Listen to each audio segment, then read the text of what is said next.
स्वागत है आपका तंत्र रहस्य में। जहां शब्दों का अंत हो वहां से शुरू होती है ग्रहों की भाषा। जहां मन समझने से थक जाए वहां तांत्रिक दृष्टि देखना शुरू करती है।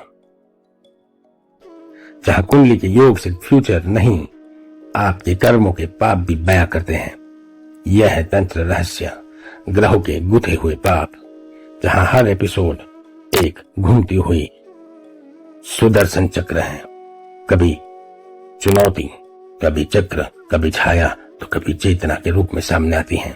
आंख बंद कर लो, दिमाग खोल लो और तैयार हो जाओ, क्योंकि अब मंत्र बोलेगा और तंत्र जगेगा। स्वागत है आपका लोकप्रिय प्रश्न तांत्रिक विश्लेषण। आज का सब्जेक्ट है भूत प्रेत या किसी ने कुछ किया है क्या। ये बहुत बिजी क्वेश्चन है। रात के अंधेरों में एक साया सा चलने लगता है, ना नींद पूरी होती है, ना सुकून मिलता है। क्या कोई देख रहा है या कोई मेरे अंदर घुस गया है? आपको बताओ, ये भूत या किसी ने बंधन किया है या मेरे पे साया डाला हुआ है? सवाल है, कभी नींद में कोई दबा देता है, कभी डरावने सपने, घर में अजीब अजीब घटनाएं, लगता है जैसे किसी ने कुछ किया हो या भूत प्रेत का साया हो। क्या ये सब सच है बापू? अगर ज्योतिष विश्लेषण देखें, 12th हाउस 12वां घर स्वप्न, पैरानॉर्मल एक्सपीरियंस और नींद से जुड़ा है। 8वां घर गहन रहस्य, भूत प्रेत योग से। अगर राहु केतु इन 12th या 8th हाउस में हो और चंद्र अगर आपका दुर्बल है तो फिजिक अटैक के योग जरूर बनते हैं। अगर चंद्र, राहु, मून इन स्कॉर्पियो या अष्टम शनि हो, भयानक सपने, पैरानॉर्मल एक्सपीरियंस होना कोई बड़ी बात नहीं है। ग्रहण योग या राहु की दशा हो तो आत्मिक अशांति डेफिनेटली देखने को मिलती है। केतु इन 4th हाउस या तो लग्न में हो तो स्पिरिट अटैचमेंट, ट्रांसटेट्स, इससे आपको कोई नहीं बचा सकता। न्यूमरोलॉजिकल देखें तो अगर मूलांक 7 या 9 है तो हाई स्पिरिचुअल फ्रीक्वेंसी जल्दी अटैक करते हैं। ये एंटिटी हमेशा आपके इर्द गिर्द घूमती रहती है। मूलांक 2 मून, अगर चंद्र का डोमिनेशन है तो इमोशनली पोरस, भूत प्रेतों से ज्यादा अफेक्ट होते हैं। घर का टोटल नंबर अगर 4, 8 या 11 हो तो एंटिटीज अट्रैक्ट होती ही होती है। एनर्जी सेंसिटिव लोग बिना प्रोटेक्शन के ज्यादा खतरे में आ सकते हैं। अगर वास्तु से देखें तो नॉर्थ ईस्ट क्लटर और डार्क तो एंटिटी का डिस्टर्बेंस रहेगा ही रहेगा। साउथ वेस्ट में पुराने या टूटे फर्नीचर लगे हैं तो नेगेटिव एनर्जी वो कहीं ढूंढने नहीं जाना पड़ेगा। घर के अंदर डेड लोगों के कपड़े, मतलब जो लोग आपके फैमिली में गुजर गए हैं उनके कपड़े या उनकी चीजें पड़ी हैं तो प्रेतात्मा का कनेक्शन अवश्य होता है। क्या करें वास्तु के लिए? नॉर्थ ईस्ट में गूगल और कपूर डेली जलाए। साउथ वेस्ट में एक भारी चीज, कोई आयरन रॉड रख दीजिए। आपका घर हर अमावस्या और पूर्णिमा को रेगुलर थरली क्लीन होना चाहिए।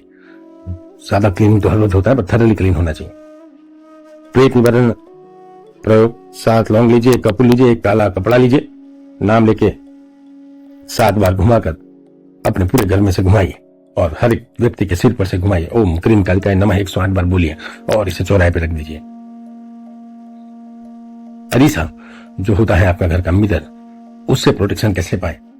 अरीसा भी आपके यहाँ पे एंटिटी को आने से रोकता है। कैसे? राउंड मिरर हो, उसके ऊपर काजल का तिलक लगा दीजिए और मिरर के फेस को कपड़े से, लाल कपड़े से बांध दीजिए और उसे साउथ वेस्ट कॉर्नर में रख दीजिए। कोई भी एंटिटी घुसने नहीं पाएगी। एक छोटा सा कॉपर का त्रिशूल लीजिए और उसके ऊपर जो नाला छड़ी आती है लाल धागा बांधिए। ओम दुम दुर्गाय नमः मंत्र का 108 बार जाप कीजिए, उसके ऊपर फूंक मारिए और उसे आपके घर के मंदिर में या आपके आसपास में कहीं पे भी घर के एरिया में रखिए। कोई भी एंटिटी घर में आने से 10 बार सोचेगी।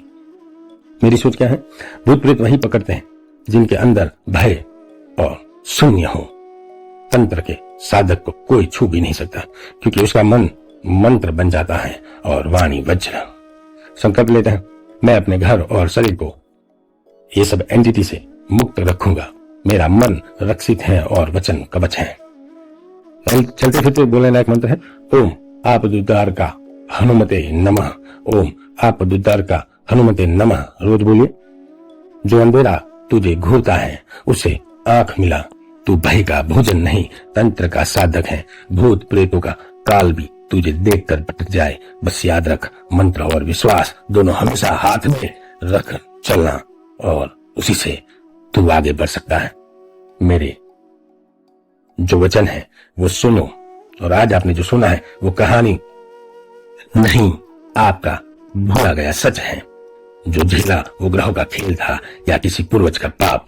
तंत्र सिर्फ सुनने का नहीं, महसूस करने की विद्या है, और हर विद्या तब तक अधूरी है जब तक आप उसे जीवन में उतार कर ना देखें।